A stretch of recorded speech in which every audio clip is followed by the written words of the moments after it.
Healthy వేలో కినోవాతో దోశ అండి. చాలా క్రిస్పీగా వస్తుంది. మీరు కావాలి అనుకుంటే సాఫ్ట్గా కూడా వేసుకోవచ్చు. అంత పర్ఫెక్ట్గా ఉంటుందన్నమాట. దోశ అయితే అలాగే టేస్ట్ కూడా చాలా బాగుంటుంది.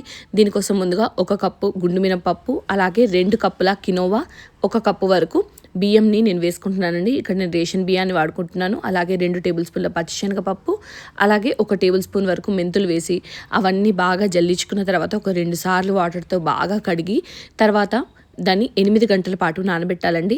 తర్వాత దాన్ని కొద్ది కొద్దిగా తీసుకుంటూ వాటర్ వేసుకొని మంచిగా మెత్తగా గ్రైండ్ చేసుకోవాలి.